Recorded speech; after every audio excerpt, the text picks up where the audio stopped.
ओ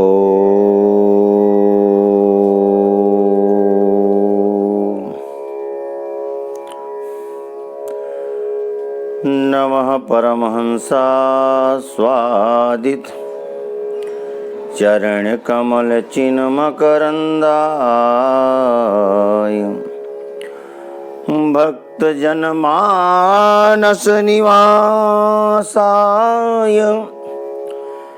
श्री लक्ष्मी नारायणाय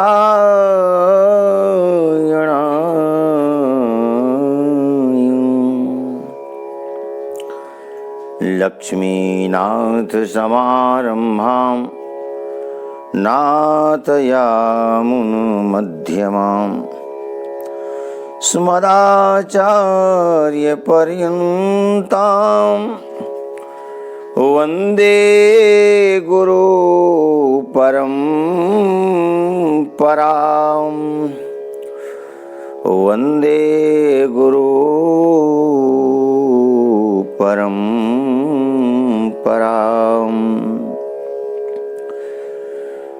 बोलिए सच्चिदानंद भगवान की जय।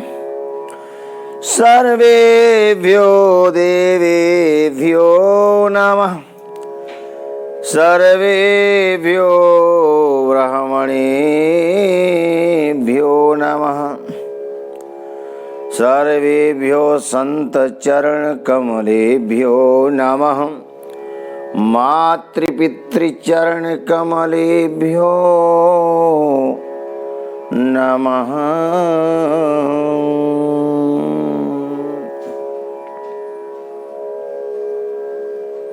जय जय श्री राधे, जय जय श्री राधे, जय जय श्री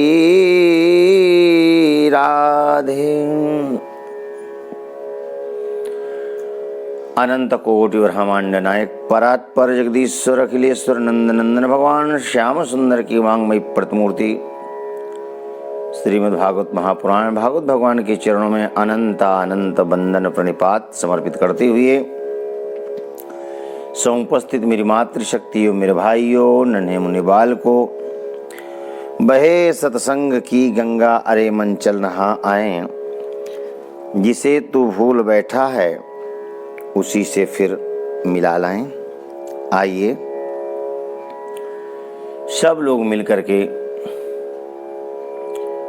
प्रथम भगवान नाम संकीर्तन करते हैं, फिर भक्ति रस प्रवचन की धारा में सरिता में गंगा में अवगाहन करके जीवन को धन्य बनाएंगे। भगवान नाम संकीर्तन। गोविंद जय जय गोपाल जय जय राधा रमण हरि गोविंद जय जय राधा रमण हरि गोविंद जय जय। गोविंद जय जय बोलो गोपाल जय जय। गोविंद जय जय बोलो गोपाल जय जय। राधा रमण हरि गोविंद जय जय। राधा रमण हरि गोविंद जय जय। बोले वृंदावन बिहारी लाल की जय। बरसाने वारी की जय। यमुने महारानी की जय। धन्यास्ते कृतिना पिबन्ति सततम् श्री राम नामामृतम्। बड़ा भागी हूँ लोग जो सदा सर्वदा भगवान नाम रस का भागवतामृत का कथामृत का पान करते रहते हैं। आइए पावन कथा रस में डुबकी लगाएं, पान करें। तो आइए पावन कथा प्रसंग में प्रवेश करते हैं, जीवन को धन्य बनाते हैं। कल बीते हुए कल में आप सब लोग मैत्रेय मुनि के मुख से सुंदर भागवत की कथा का पान कर रहे थे। विदुर जी को भागवतामृत का पान करा रहे हैं। 3 संवाद चल रहे हैं इस समय। सुखदेव परीक्षित संवाद, सूत शौनक संवाद और मैत्रेय विदुर संवाद। श्रीमद् भागवत महापुराण का 3 स्कंध है। इसमें पहले पूर्व मीमांसा फिर उत्तर मीमांसा की चर्चा है। पूर्व मीमांसा में भगवान वाराह नारायण की कथा है। उत्तर मीमांसा में भगवान कपिल नारायण की कथा है। और वाराह, वर कहते हैं श्रेष्ठ को, आह कहते दिन को। दिन वही श्रेष्ठ है जिस दिन भगवत भजन किया जाए, भगवत स्मरण किया जाए। वर माने श्रेष्ठ, आह माने दिन। हमेशा भजन करिए, दिन को श्रेष्ठ बनाइए। भगवान वराह के रूप में आए। क्यों आए? भक्तों ने शिकायत की। कौन भक्त? यही स्वरूप। भगवान नारायण से कहा कि आपने हमको सूकर के रूप में जन्म दिया, लोग हमको अछूत मानते हैं। द्वार में गाय आती तो रोटी खिलाते, पर हमको लठ मारते हैं, हम आ गए। हाँ, अब बाबा जी लिखते हैं कि सिए राम में सब जग जानी। क्या करें? बहुत दुखी हुई है ये सूकर की योनि बहुत दुखी हुई। भगवान ने कहा चिंता मत करो, मैं इसी रूप में आऊंगा। और उनकी संतुष्टि के लिए, प्रसन्नता के लिए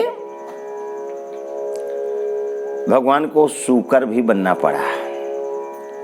अच्छा, विचारणीय पक्ष है।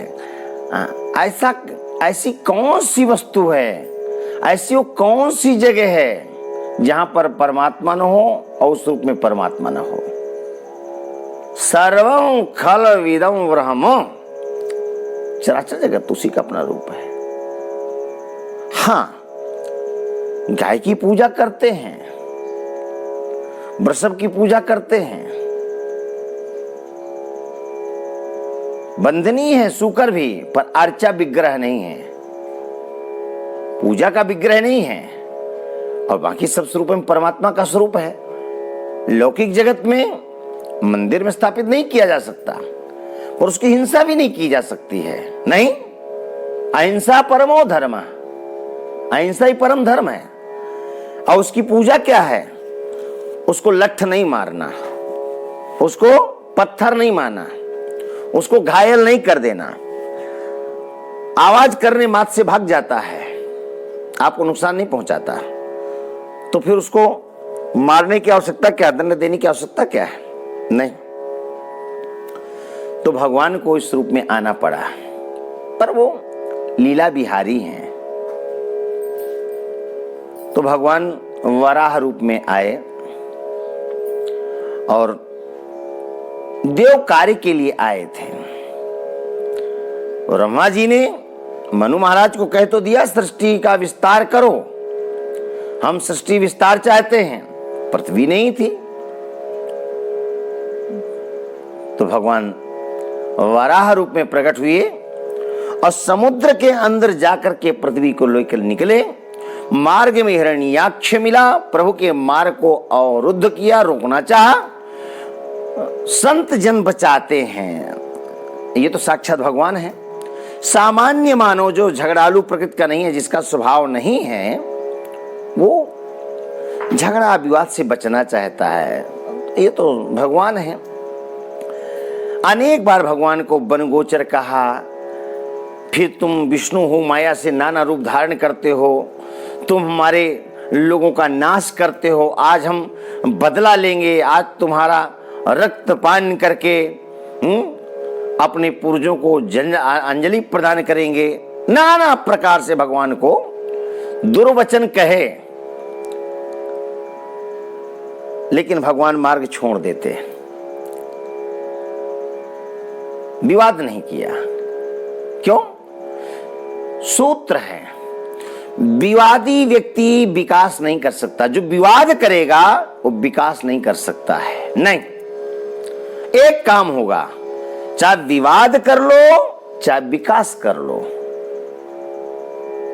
विवादी व्यक्ति विकास नहीं कर पाता और विकासशील व्यक्ति विवाद नहीं करता। जिसने ठान लिया कि विकास करना है, हाँ जीवन में उतार चढ़ाव आएंगे, वो हिम्मत नहीं हारेगा, क्योंकि निश्चय कर लिया है कि मुझे मंजिल को पाना है और परमात्मा उसकी अभिलषित मंजिल को, इच्छित मंजिल को प्रदान भी करते हैं, उसके संकल्प को पूर्ण करते हैं। हाँ, संकल्प सद होना चाहिए, असद नहीं होना चाहिए। तो विकास चाहने वाला व्यक्ति विवाद नहीं करता, अब विवादी व्यक्ति कभी विकास नहीं कर सकता। इस बात का ध्यान रखिएगा। और भगवान आए थे पृथ्वी को स्थापित करने के लिए, समुद्र में जो डूबी हुई थी पृथ्वी को स्थापित किया और फिर हिरण्याक्ष का उद्धार किया। हिरण्य माने सोना, अक्ष माने आंख। हिरण्याक्ष का प्रभु ने उद्धार किया। अच्छा, हिरण्याक्ष लोभ का प्रतीक है और हिरण्यकशिपु भी लोभ का प्रतीक कर हमने आपको कहा ना। हिरण्य माने सोना। अच्छा, कौन व्यक्ति है जो सोने की कामना ना करता हो? अच्छा, एक बात और बताएं, आदमी सोना ही चाहता है, हाँ? चाहे वो सोना गोल्ड हो जो जिससे आभूषण बनता है, अच्छा सोना हो जो खर्राटे लेकर सोता है। अच्छा, दोनों से तृप्ति नहीं होती है। निद्रा आती है तब भी खर्राटे ढंगे से सोएगा और जगेगा तो भी सोना ही चाहेगा, तब भी सोना ही चाहेगा। छोटे छोटे बच्चों को जगाओ, सो रहे होते, जगते नहीं है, थप्पड़ भी मारो तो दुखी तो होंगे, जगेंगे, फिर लेट जाएंगे। मां कहेगी जगता नहीं, तू जगती नहीं, क्यों? मम्मी नींद आ रही है। उसको फिर सोना चाहिए। सोना से तृप्ति होती नहीं, सोना से कोई आघाता ही नहीं है और दोनों ही नुकसानदेह हैं। ये अधिक सोगे तो नुकसान है, काम कब करोगे, धनोपार्जन कब करोगे? और सोना ही सोना देखते रहोगे तो फिर हिरण्यगर्भ भगवान की आराधना कब करोगे? हिरण्य माने सोना होता है और हिरण्यगर्भ भगवान का भी नाम है और भगवान स्वयं कहते हैं धातु नाम अस्मि कांचन। तो लोभ की दृष्टि देखा हुआ सोना नुकसानदायक है, नुकसानदेह है, लेकिन हिरण्यगर्भ प्रभु की उपासना करना, साधना करना, उसके प्रति लोभ रखना, ये लाभप्रद है। हमेशा ध्यान रहे। हिरण्याक्ष का उद्धार किया, सबकी आंखें सोना पर केंद्रित है और हिरण्यकशिपु माने तकिया। तो लोग सोने की तकिया लगाना चाहते हैं, जब देखो सोने की कल्पना करते हैं। प्रभु ने हिरण्याक्ष का उद्धार किया। आप सब लोगों ने कथा श्रवण की। मनु महाराज को पृथ्वी मिली तो पिता ब्रह्मा की आज्ञा का पालन शुरू किया। मनु महाराज के यहां 2 बेटे और 3 बेटियां, आकुति, देवहूति और प्रसूति। 2 पुत्र, प्रियव्रत और तानपाद। इसी से ही पूरी सृष्टि भरी है। भागवत का 4th स्कंद प्रथम ही देख लीजिएगा, ज्ञान हो जाएगा। लेकिन विदुर जी ने जब प्रश्न किया मैत्रेय जी से कि ब्रह्मा जी के पुत्र मनु शतरूपा ही नहीं थे, और भी तो थे, तब मैत्रेय मुनि कहा नहीं, कर्दम ऋषि भी थे और उनको भी ब्रह्मा जी ने सृष्टि विस्तार के लिए आदेश किया तो तपस्या करने चले गए। इसलिए गए कि हमको सुंदर पत्नी मिले। अच्छा, अब आजकल परंपराएं नहीं है, अब आजकल तो सीधे पढ़ने के बाद शादी, और कई बार तो पढ़ते पढ़ते ही इलू इलू हो जाता है। प्रेम से बोलो जय श्री राधे। हाँ, माता पिता को भार उठाना नहीं पड़ता, बड़ा गड़बड़ हो जाता है। ये पाश्चात्य संस्कृति कैसे हावी हो गई समझ में ही नहीं आता है। हाँ? तो शादी से पूर्व तपस्या करोगे, भजन करोगे तो सुंदर पत्नी मिलेगी। और शादी से पूर्व यदि हमारी बहनें तपस्या करेंगी तो निश्चित रूप से सुंदर पति मिलेगा। सुंदर पति की प्राप्ति के लिए भगवती पराम्बा पार्वती ने भी आराधना की। आराधना तो सभी करते हैं, पर पार्वती जी की कथा रामचरितमानस में वर्णित है, और गोपियों ने भी आराधना की। कात्यायनी महामाये महायोगिन्यधीश्वरी नंद गोपसुतं देवी पतिं मे कुरुते नमः। पतिं मे कुरुते नमः तो भगवान श्याम सुंदर की प्राप्ति होती है।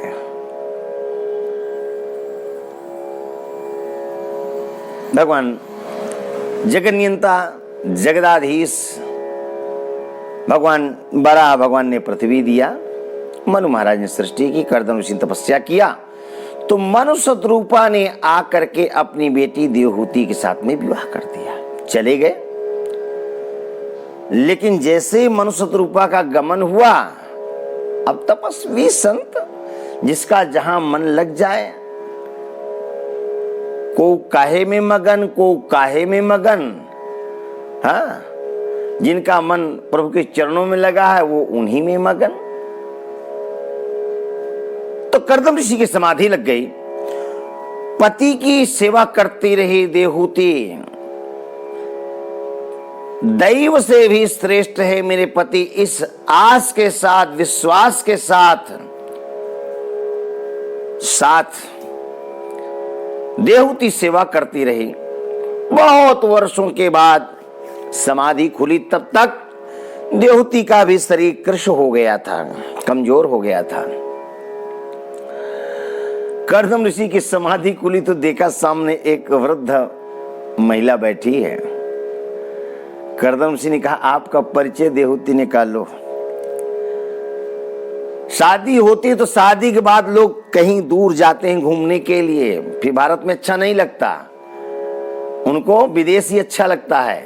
तो मुझे विदेश तो ले नहीं गए, समाधि में बैठ गए।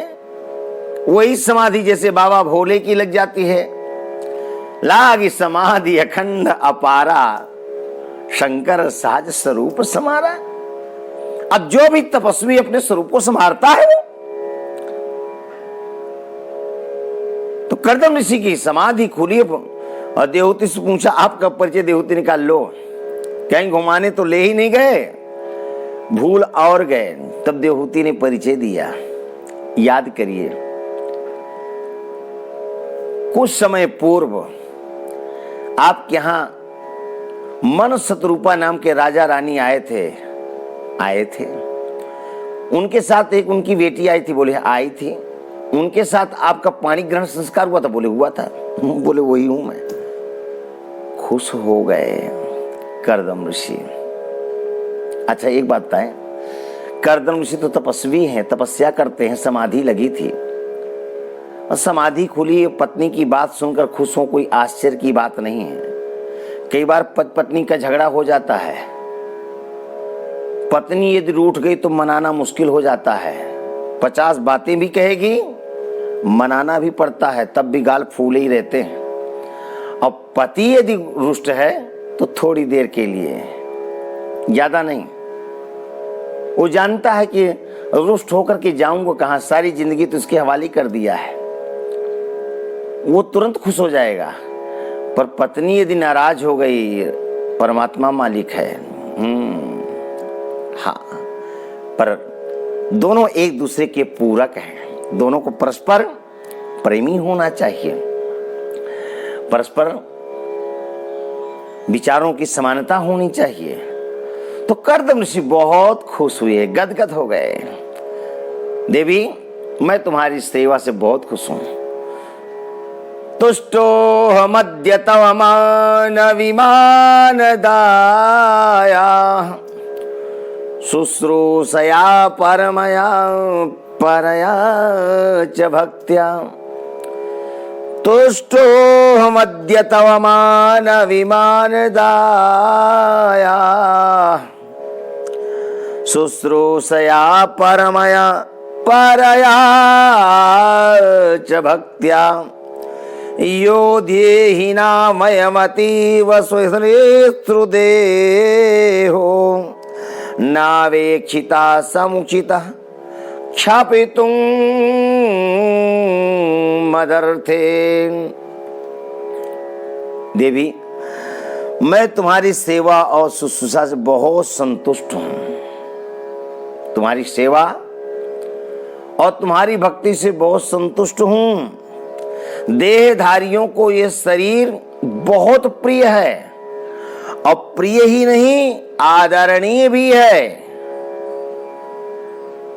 समस्त शरीरधारियों को शरीर बहुत प्रिय है, लेकिन आपने मेरे सेवा के लिए अपनी शरीर को छीण कर दिया। हाँ, यह आपकी महानता है। मेरी सेवा के लिए शरीर को छीण करने में तनिक भी आपने परवाह नहीं की। देवी, तुम्हारी जो इच्छा हो सो आज मांग लो। चूंकि हम संत हैं, तपस्या के द्वारा समस्त सिद्धियां हमारे पास अटखेलियां करती हैं, और तुम पत्नी हो, पत्नी से प्रिय कौन हो सकता है। जो इच्छा हो। देवहूति ने कहा, भगवान क्या मांगू मैं आपसे, आप तो सर्वज्ञ हैं, सब कुछ जानते हैं। नहीं, हम आपके ऋणिया हैं। देखो तो सही, विवाह भी किया, और विवाह करके आपके साथ हमें समय बिताना चाहिए। आपको समय ने दे करके हमने अपने परमात्मा को समय दे दिया। जो काल स्वरूप, जो समय स्वरूप परमात्मा है, उस परमात्मा को दिया। नहीं, आपकी जो इच्छा हो। तो उस समय देवहूति ने कहा, भगवान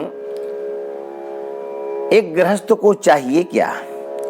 आपने विवाह किया, भजन करने बैठ गए, अच्छी बात है। शादी से पूर्व भजन करो, और शादी हो जाए, पत्नी आ जाए तो पति पत्नी दोनों भजन करो। क्यों करो? शादी से पूर्व इसलिए कि पत्नी को पति, पति को पत्नी सुंदर मिले। फिर शादी के बाद दोनों फिर भजन करो। क्यों? दोनों भजन करोगे तो साक्षात परमात्मा का अवतरण होगा। इसलिए विषयासक्त हो करके गृहस्थ जीवन का पालन नहीं करना चाहिए। नहीं, जीवन भोगमय नहीं होना चाहिए, जीवन भजनमय होना चाहिए। कर्दम ऋषि ने कहा, आप चाहती क्या है? देवहूति ने कहा, क्या चाहूंगे? एक गृहस्थ चाहता है कि हमारी गृहस्थी हो, आंगन में नन्हे मुन्ने बालक क्रीड़ा करें, और यही जीवन है। कह दिया इशारों में सब कुछ। यद्यपि यहां पर देवहूति अम्बा ने बहुत कुछ स्पष्ट करके लिखा है, बोला है भागवत में, पर एक मर्यादा है। उस मर्यादा के दायरे में रहते हुए वक्तव्य देना वक्ता का स्वभाव होना चाहिए। इतना ही पर्याप्त है। कर्दम ऋषि ने देखा, वाह कितनी सुंदर तपस्या और कितने सुंदर विचार। कर्दम ऋषि ने स्वीकार किया। एक सुंदर विमान की रचना की, जिसका नाम है कामक विमान। अपनी तपह बल से, योग बल से, सिद्धियों के बल से सुंदर विमान की रचना की, जिसका नाम है कामक। कामना के अनुसार जो गमन करता है, जिसमें ईंधन नहीं डालना पड़ता है। नहीं, ईंधन की जरूरत नहीं है, फ्यूल की जरूरत नहीं है। कई कई बार लोग संतों को अपमानित करते हैं, बाबा कुछ है नहीं, और आगे आगे होता है, जो बाबाओं के पास है तुम्हारे पास कभी नहीं हो सकता है। तुमने बाबाओं के ऐश्वर्य को देखा कहां है अभी? सतयुग त्रेता द्वापर मत जाओ, कलयुग में ही जब कुंभ पड़ता है तो कुंभ में चाहे प्रयाग हो, चाहे उज्जैन हो और चाहे हरिद्वार हो, जाकर के देखिए संतों के ऐश्वर्य को। और प्रयाग की भूमि तो भरत जी ने स्वयं देखा भरद्वाज मुनि के ऐश्वर्य को।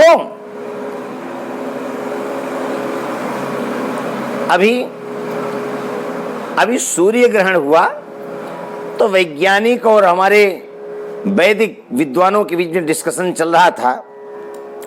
वैज्ञानिकों की मान्यता कुछ और है, विद्वानों की मान्यता अपनी अलग है। तो वैज्ञानिक कई बात को झुठलाते हैं, वैदिक परंपराओं को, ज्योतिष परंपरा को। लेकिन जो ज्योतिषाचार्य हैं, बहुत अच्छे विद्वान इस बार डिबेट में आए थे, हृदय गदगद हो गया, नाम तुम भूल गए हैं, बहुत मजबूती के साथ अपने पक्ष को रखा। और ऐसी ही विद्वता होनी चाहिए, मैं वंदन करता हूं। बहुत मजबूत पक्ष रखा विद्वत समाज की ओर से।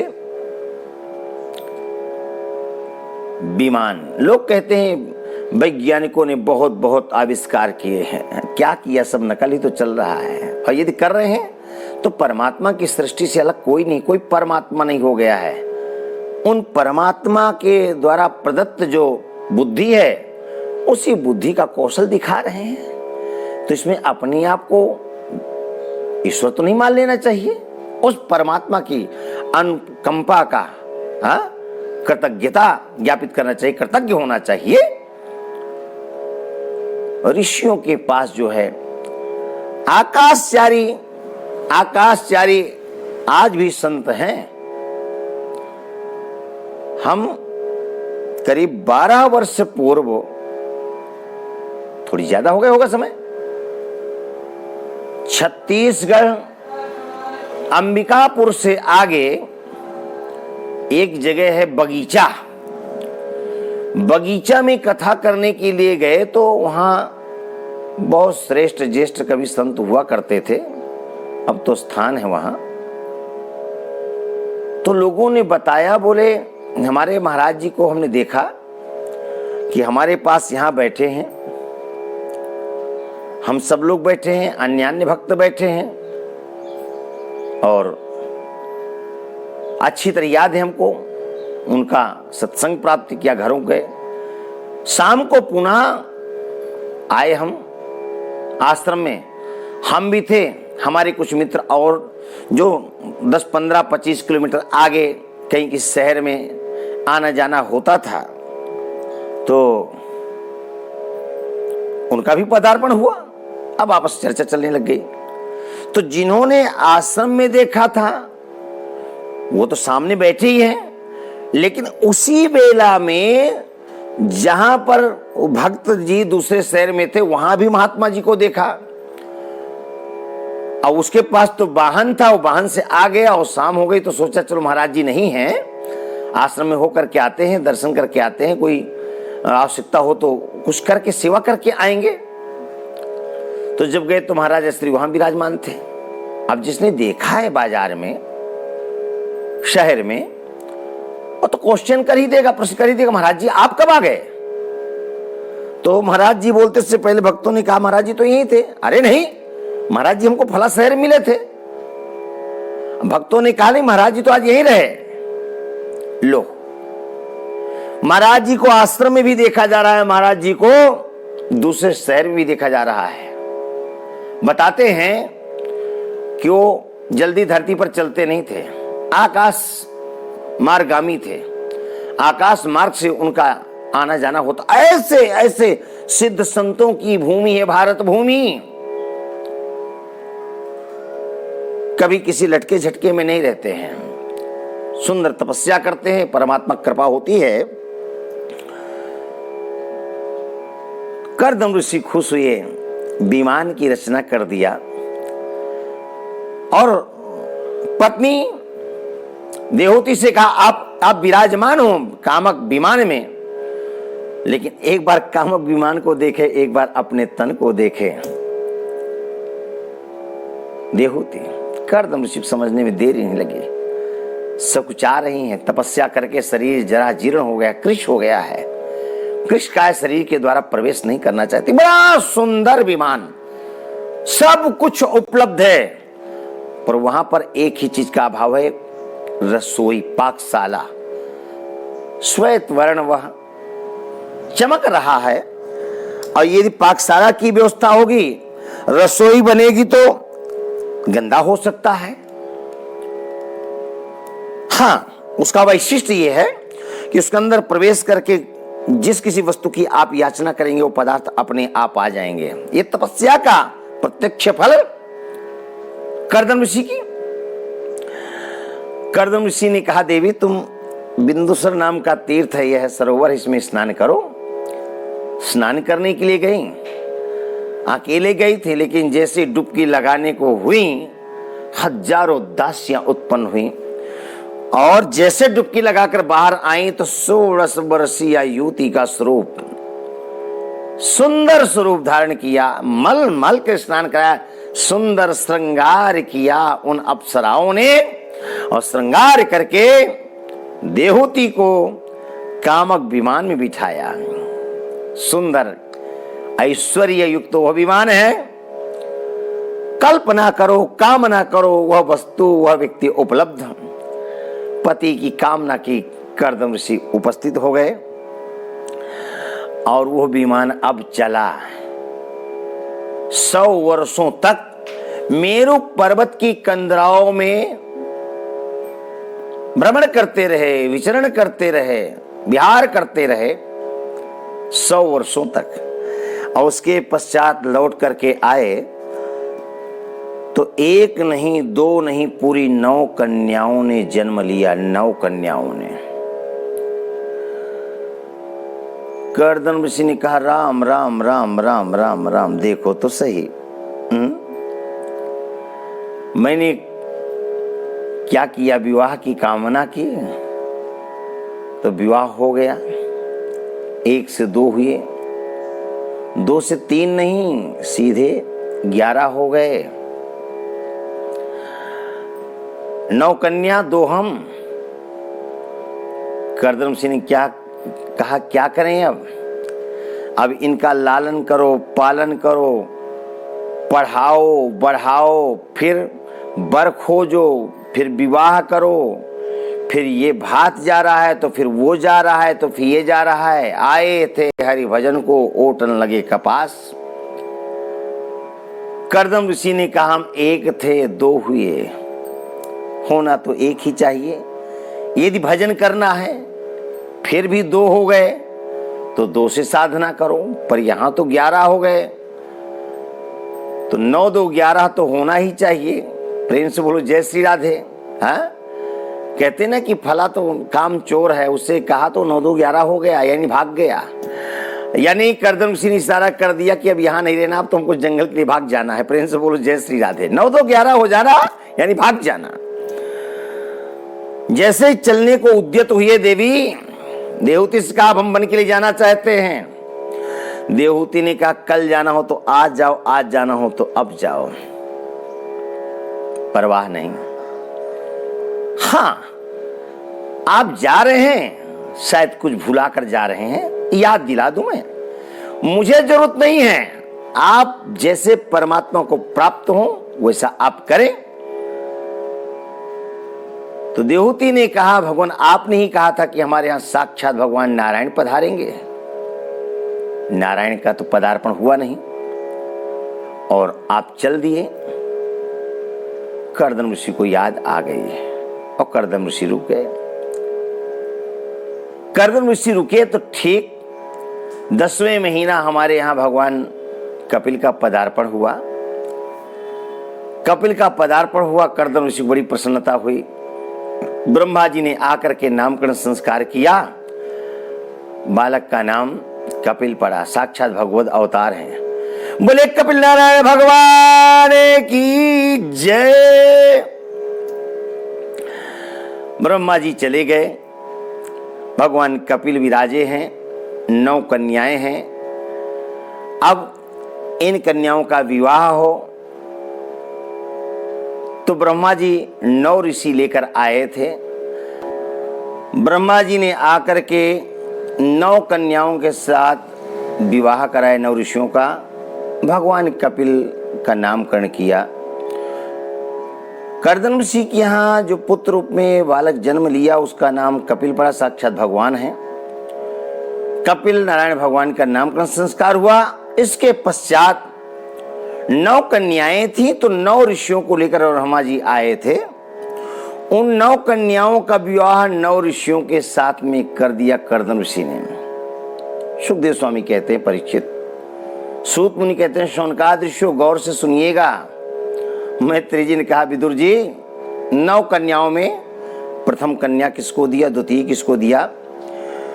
मरीचे कलाम प्रदात अनसूया मथात्रे श्रद्धा मंगिरसे यच्छत पुलस्त्याय हविर्भुवम् पुलहाय गतिम युक्ताम कर्तव्ये चाक्रियां सतीं ख्यातिं च भृगवे यच्छत वसिष्ठायाप्यरुन्धति।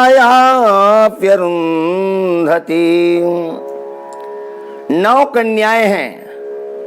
कल्या नाम की कन्या का विवाह मरीचि ऋषि के साथ में किया। अनसूया का विवाह अत्रि के साथ किया। नत्री अत्रि जो त्रिगुणातीत है उनके साथ अनसूया का जन्म विवाह किया। त्रिगुणातीत है और पत्नी जो दोषों से सर्वथा रहित है।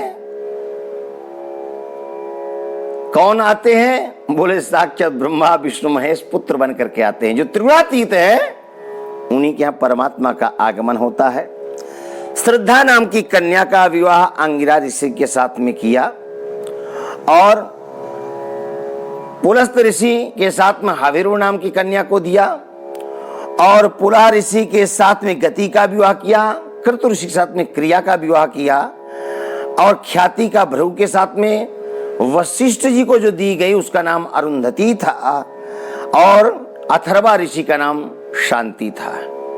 9 कन्याओं का विवाह कर दिया। अच्छा देखिए, ध्यान से सुनिएगा। हमारे यहां यदि एक कन्या हो जाती है तो हम घबरा जाते हैं। कन्या आ गई, बेटी का जन्म हुआ तो सबसे बड़ी चिंता, माने पहाड़ टूट पड़ा। लोगों की मान्यता यह है कन्या भार बन जाती है, जबकि कन्या ही पिता की चिंता करती हो, कन्या ही मां की चिंता करती है। लेकिन बेटी का जन्म हुआ तो ऐसा लगता मानो पहाड़, परिवार में पहाड़ टूट पड़ा, पहाड़ टूट पड़ा। नहीं, बेटी आए स्वागत करो, उत्सव मनाओ। यदि बेटी नहीं तो जीवन कैसा? बेटी का सम्मान करो, बेटी बचाओ, बेटी पढ़ाओ। बेटी को बचाना है, बेटी को पढ़ाना है, अब बेटी को आगे बढ़ाना है।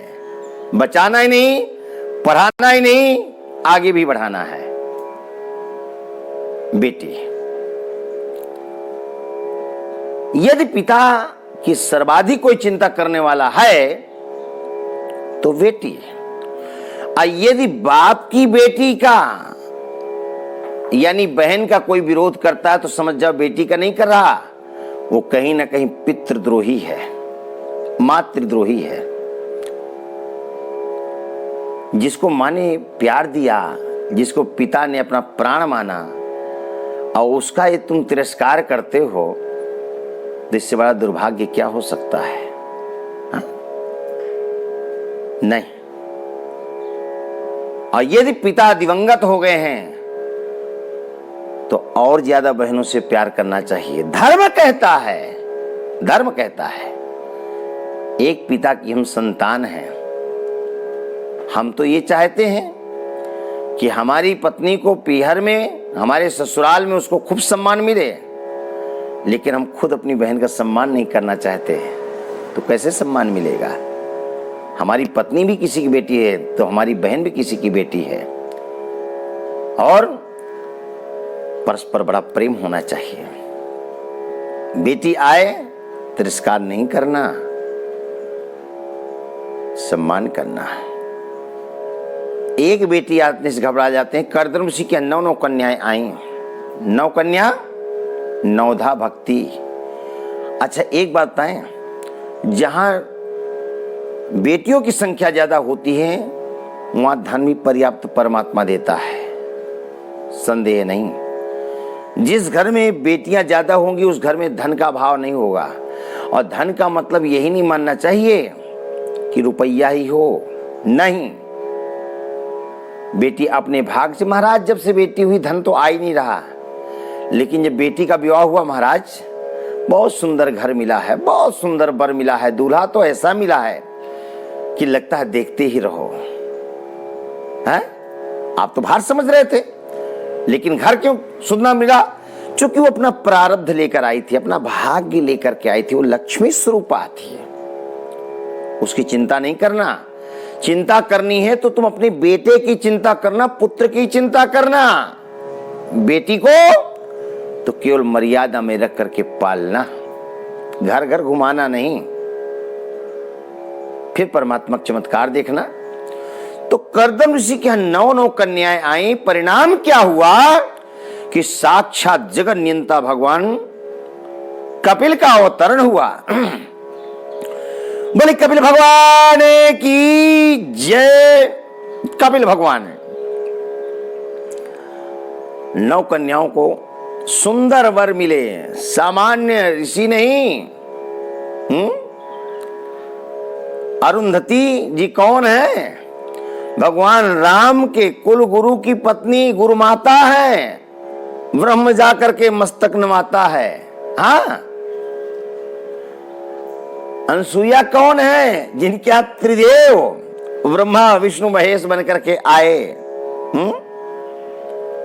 प्रत्येक ऋषि का अपना वैशिष्ट है। 9 कन्याओं का विवाह किया। अब विवाह करने के पश्चात कर्दम ऋषि ने कहा भगवान कपिल से, भगवान अब हम वन के लिए गमन करना चाहते हैं, आप आदेश करें। अब मैं 3 ऋणों से ऋण हो चुका हूं, पितृ ऋण, देव ऋण और ऋषि ऋण। तीनों ऋणों से मुक्त हो चुका हूं। मेरी संपूर्ण कामनाएं पूर्ण हो गई हैं। बस अब आपका आदेश चाहिए। संन्यास लेकर के, संन्यास मार्ग का आश्रय लेकर के मैं वन में एकांत में शोक रहित होकर के विचरण करूं, आपका आराधन करूं। भगवान कपिल ने कहा गच्छ कामं मया पृष्टो मयि संन्यस्त कर्मणा। मेरा आदेश है आप वन के लिए गमन करें। वन में रह करके जितने भी कर्म करें वो सब आप मेरे चरणों में समर्पित करें। त्वदीयं वस्तु गोविंद तुभ्यमेव समर्पये। ऐसा करने से होगा क्या? आप शोक मोह से रहित हो जाएंगे। और जब शोक से रहित हो जाएंगे, जब जीव शोक रहित हो जाता है तो उसका मोक्ष हो जाता है। और मोक्ष जब होता है तो मेरे चरणों को प्राप्त हो जाता है। कालांतर में तो मेरे चरणों को प्राप्त हो जाओगे। ऐसा भगवान कपिल ने ऋषि कर्दम को कहा। ऋषि कर्दम तपस्या करने के लिए जाते हैं। भगवत धाम की उनको कालांतर में प्राप्ति होती है। आश्रम में इस समय कौन है? माँ और बेटा। भगवान कपिल हैं और माँ देवहूति है। बेटा हो तो कपिल जैसा और माँ हो तो माँ देवहूति जैसी।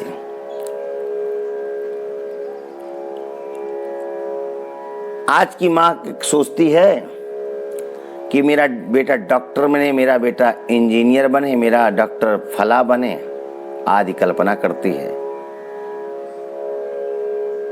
मेरा बेटा ये बने, मेरा वो बेटा वो बने।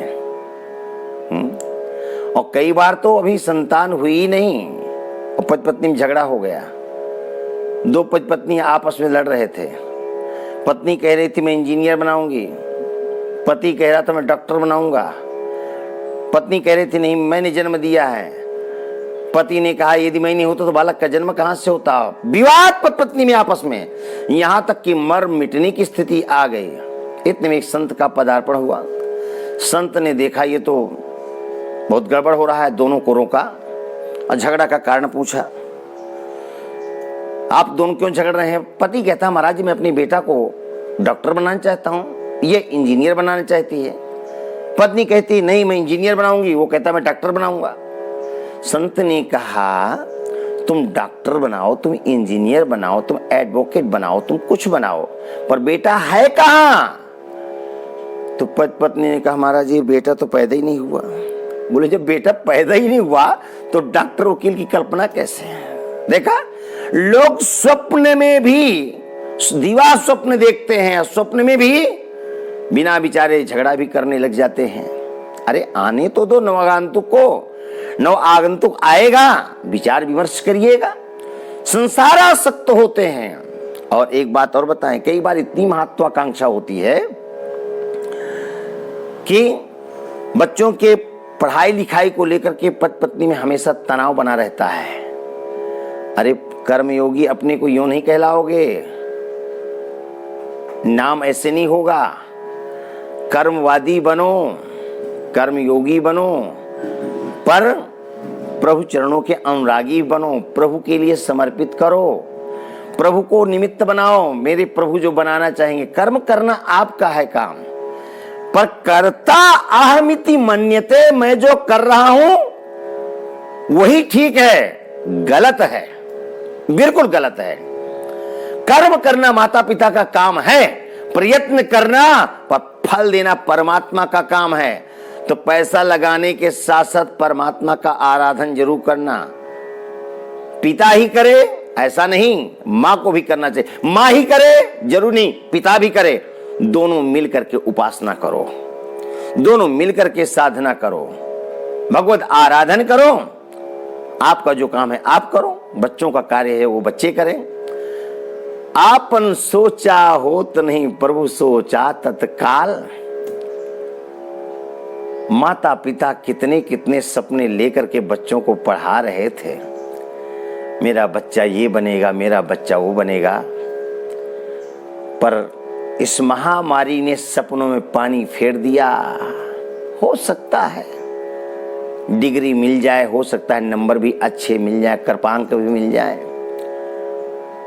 पर जब पढ़ाई नहीं हो रही तो योग्यता हासिल होगी क्या? यदि योग्यता हासिल नहीं होगी तो क्या इच्छित मंजिल मिलेगी क्या?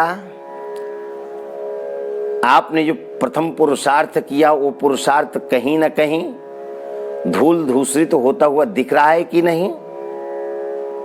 ये समय अंधकारमय दृष्टिगोचर हो रहा है। माता पिता ने भरपूर पैसा लगाया था बच्चों के पढ़ने लिखने में। किसी का फाइनल वर्ष था, किसी का सेकेंड ईयर था, फर्स्ट ईयर है कोई बात नहीं, पर सेकेंड ईयर और फाइनल की स्थिति में तो जो बच्चे प्रतिभा संपन्न थे क्या सोच रहे होंगे? जब भी सोचते होंगे अपने को अर्ध विक्षिप्त अवस्था में पाते होंगे। बड़ी बड़ी महत्वाकांक्षाएं होती हैं मन के अंदर, हर कोई सोचता है। तो आप अनचेता होत नहीं, प्रभु चेता तत्काल। कितना भी कर्म करना, कर्ता अपने को नहीं मानना। कर्म करना, पर कर्म करने के पश्चात भी कई बार फल अनुकूल नहीं मिलता। जैसा कि कल विदुर जी ने प्रश्न किया था, विदुर जी ने प्रश्न किया था कि जीव तो सुख के लिए कर्म करता है, लेकिन दुख तो दूर होता ही दुख और बढ़ जाता है। इसलिए दिवा स्वप्न नहीं देखना, परमात्मा के आराधक बनना, प्रभु चरण प्रेमी बनना। परमात्मा चाहेगा सो होगा। परमात्मा के बिना जगत का एक पत्ता नहीं हिल सकता है। नहीं, कर्दम ऋषि तपस्या के लिए चले गए देहूती अम्बा की सुनिए। भगवान अवतरित हुए हैं, देहूती माँ को चाहिए कि कहते तुम भगवान हो और जगत के जितने भी सुख सुविधाएं सब आप मेरे चरणों में डाल दो। असंभव को भगवान संभव करके दिखा देते, लेकिन नहीं।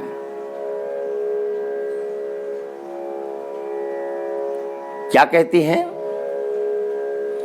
निर्विणा नितरां भूमि असदिन्द्रिय तर्षणात् येन संभाव्यमानेन प्रपन्नान्धं तमः प्रभो। निर्विणा नितरां भूमन्, हे भूमन, भूमन संबोधन है। हे प्रभो, प्रभो भी भूमन, वो भी संबोधन है। हे भगवान, मैं अपनी इंद्रियों को तृप्त करते करते करते करते वृद्ध हो गई, लेकिन आज तक मेरी इंद्रियां तृप्त नहीं हुई। चक्षेंद्री कहती सुंदर रूप देखो, त्वचेंद्री कहती सुंदर स्पर्श करो, रसनेन्द्री कहती है सुंदर सुंदर सा स्वादन करो, श्रवणेन्द्री कहती सुंदर श्रवण करो, घ्राणेन्द्री कहती सुंदर सुंदर घ्राण करो। इनको तृप्त करते करते करते मैं वृद्ध हो गई, अंधकार में आकर पड़ गई, लेकिन मैं वृद्ध हो गई, लेकिन आज तक मेरी इंद्रियां युवा ही युवा है, जवान है। ये देहूती माँ ने अपने लिए प्रश्न नहीं किया, हम सब के लिए किया। हम सब की स्थिति यही है। हम सब लोग इंद्रियों को तृप्त करते करते करते करते वृद्ध हो जाते हैं, पर इंद्रियां कभी तृप्त होती हैं क्या? कल सेव किया था, आज पुनः लग रहा है कि बाल निकले तो पुनः सेव करके शरीर को, चेहरे को, इस बदन को चमकाना चाहते हैं। बाल सफेद होते हैं तो कई कई लोग उनको खिजाब लगा करके काला करना चाहते हैं। ऐसा नहीं कि विषयी लोग ही, जो बड़े बड़े धर्मोपदेष्टा हैं ऐसे लोग। कल हम फेसबुक में एक सज्जन को सुन रहे थे, यद्यपि वो हमारे समकालीन हैं। उनको हमने देखा, कुछ समय पहले देखते थे तो बाल उनके काले होते थे, लेकिन कल उनको देखते हुए बोलते हुए देखा तो देखा उनके भी बाल भी खिजाब से युक्त थे। हो सकता है इस बीच में कालीमा न कर पाए हों। हमारे सहपाठी, हमने आज तक कभी खिजाब का प्रयोग नहीं किया है, नहीं, लेकिन कल उनके बालों की असलियत हमने देखा। कल महसूस कर पाए कि इनके बाल तो नकली ही काले हैं, असली नहीं है। तो हमारी चक्षेंद्री कहती है सुंदर बाल सजाओ, तो बालों खिजाब करते हैं, नहीं। चक्षेंद्री सुंदर रूप देखना चाहती, त्वचेंद्री कहते सुंदर स्पर्श करो, श्रवणेंद्री कहते सुंदर सुंदर गाना सुनो। सुंदर सुंदर आयोजन हो रहा है श्रीमद् भागवत सप्ताह ज्ञान यज्ञ, और पंडाल में जाओ अंदर तो कड़ी नहीं टूटती है भजनों की, गानों की। क्यों? आयोजकों ने कहा था वही विद्वान बुलाएंगे हम जो हमको मनोरंजन देगा, आत्मरंजन नहीं चाहिए। हम लाखों रुपए खर्चा कर देंगे, लेकिन हमको मनोरंजन देने वाला चाहिए वक्ता, जो खूब गाना गाए, खूब नचाए और खूब स्वयं नाचे।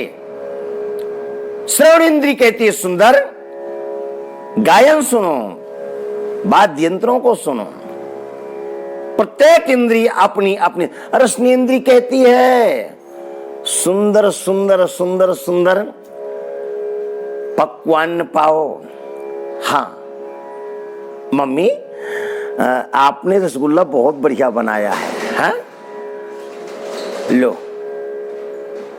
मम्मी, आपने सुबह जग करके पूजा बहुत बढ़िया की, कोई बालक नहीं कहेगा।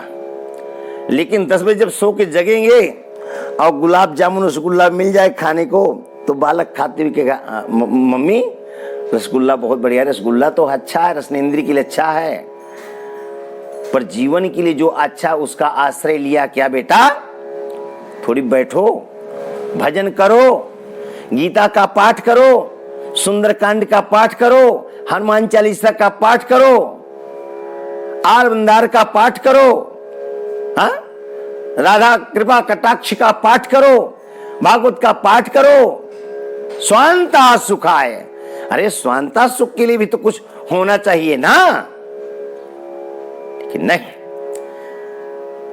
इस भाव की अभिव्यक्ति यदि कोई कर सकता है तो मां देहूती कर सकती है। निर्वेणा नितराम भोमन आसादिंद्रिय तर्षणात् एन संभाव्यमानेन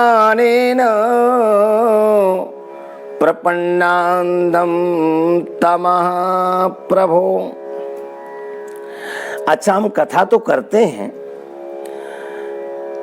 पर हमें नहीं लगता था कि लोग इतना बारीकी से चित्त लगा करके, मन लगा कर कथा सुनते हैं। नए नए अनुभव मिल रहे हैं हमको, नए नए अनुभव मिल रहे हैं। बीच बीच फोन आते रहे, लोग प्रोत्साहित करते रहे, आप भी कर रहे हैं। और जो शिष्य परिकर होता है, जो ग्रंथों को मानते हैं, सर्वसामान्य समाज में जो आध्यात्म को मानते हैं, जो अपने सनातन धर्म को मानते हैं, जो ईश्वरवादी हैं, अपरिचित ही क्यों ना हो, यदि कहीं से कोई अच्छी वस्तु सुनने को मिलती है, अच्छा ज्ञान मिलता है, तो जरूर लोग संपर्क करना पसंद करते हैं। आज एक मैसेज हमारे पास आया, हमारा हृदय गदगद हो गया। माना कि उन्होंने हमारे अंदर कमी महसूस की, फिर भी धन्यवाद के पात्र हैं। मैं उनकी ताहे दिल से प्रशंसा करता हूं। एक महाशय कोई आज हमको व्हाट्सएप पे मैसेज किया, आचार्य श्री, ऐसा लगता है कि मुख में तांबुल की अधिकता है, इस कारण से आपके ओष्ठपुट बंद होते हैं बार बार। ऐसा कुछ लिखा उन्होंने। हृदय गदगद हो गया कि कितना बारीकी से इन्होंने बात पकड़ के, पर चूक कर गए। अच्छा, हम ये शब्द का प्रयोग नहीं करते कि चूक कर गए, लेकिन उनके पीछे जो डिग्री लिखी थी बहुत बड़ी डिग्री थी। व्याकरणाचार्य, सेवानिवृत्त शिक्षक। सेवानिवृत्त इसका मतलब कि 60 पार कर गए हैं। मैं भी 52 वर्ष का हूं, 53 लग गया है मेरा। 5 अगस्त से 53 में हम चल रहे हैं, तो 60 वर्ष सेवानिवृत्त हैं। आश्चर्य लगा, उन्होंने कहा मुख में तांबुल नहीं, भूल है आपकी। मैं एक साथ लौंग और इलायची नहीं खा सकता, नशा चढ़ जाता है हमें। पान खाता हूं वर्ष में एक बार, विजयदशमी के दिन, दशहरा के दिन। चूंकि उत्तर प्रदेश पूरब से है, तुलसीदास जी की जन्मभूमि राजापुर के पास छोटा सा गांव सगवारा है, वहां से परंपरा रही है उधर कि दशहरा के दिन लोग पान खाते, एक दूसरे के यहां जाते। तो वो परंपरा में आज भी, अब वो नशा चढ़े चाहे कुछ भी हो, उस दिन हम पान जरूर खाते हैं। उसके अतिरिक्त हम तो कथा में लौंग भी नहीं दबाते, चूंकि गर्म होती है, प्यास लगेगी। इलायची खाते हैं तो खिचखिच हो जाती है। जीवन में एक बार भांग की कुल्फी खाई थी, वो सन 86 में, तो 56 घंटे नशा था। हम मुख में न तो तांबुल लेते हैं, यानी सुपारी माने तो सुपारी नहीं, पान मानो तो पान नहीं, तंबाकू हम खाते नहीं, गांजा हम पीते नहीं, और कौन कौन से नशे होते क्या क्या आपको सफाई दें। हाँ, प्यास न लगे इसलिए 2 या 3 काली मिर्च हमेशा कथा करें या न कथा करें, काली मिर्च को दबाकर जरूर रखते हैं। पर 60 वर्ष की अवस्था में आपने केवल तांबूल का अनुभव किया? नहीं नहीं नहीं नहीं नहीं, ऐसा नहीं, ऐसा नहीं, नशा नहीं। अब मेरा नशा यदि है कोई तो मात्र कथा का नशा है, स्वाध्याय का नशा है।